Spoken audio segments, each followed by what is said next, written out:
আজকের সকালটাই শুরু হয়েছে নাওয়া খাওয়া বাদ দিয়ে সরাসরি হাঁটার মধ্যে দিয়ে হাঁটতে হাঁটতে ওই কমলদহের ক্যাশকেটে এসেও হাজির হয়েছি। প্রথমেই শুরু হয়েছে আমার রূপসী ঝর্ণা দিয়ে। রূপসী ঝর্ণা থেকে উঠে আমরা ছাগলকান্দা ঝর্ণায় গেছি। ছাগলকান্দা ঝর্ণা থেকে রুহিছড়ি যে ঝর্ণাটা আছে সেটাতে যাওয়ার পর আবার ছাগলকান্দা 2 নামে আরেকটা ঝর্ণা, সেখানে গেছি। সেখান থেকে আইসা এই ক্যাশকেটের এখানে আসলাম, কমলদহ ক্যাশকেট। এখন ওই দিক দিয়ে উপরে উঠবো, উপরে উঠে আবার যাবো পাথরভাঙা। সারাদিন নাওয়া খাওয়া কিচ্ছু নাই, এনার্জি টান দিতে পারে বা টান দিতেছে এরকম একটা অবস্থা থেকে বাঁচার জন্য আমি বিভিন্ন প্রকার বাদাম বা বিভিন্ন ধরনের বীজ, যেটা আগে আপনাদের ভিডিওতে দেখাইছিলাম, সেটা আমি নিজে তৈরি করে নিয়ে আসছি। হ্যাঁ, আর এই যে খুরমা নিয়ে আসছি সাথে করে।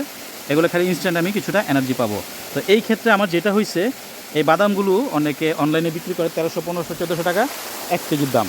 তো এটা যদি আমি খুচরা দোকান বা পাইকারি দোকান থেকে আমি এই বাদামগুলো যদি কিনি, যে আমি যেটা করছি, বাদামগুলো দেখেন, সেখানে আমার খরচ একেবারে টোটালি কমে আসে। এই 1 কেজির দামে আমি 1.5 থেকে 2 কেজি বানায় ফেলতে পারি খেজুর সহ। তো এটাই হচ্ছে অবস্থা। এখন আমি খাবো। বিসমিল্লাহ।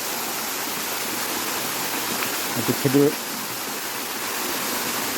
দুর্দান্ত, একটু পরে এনার্জি ফিরে আসবে।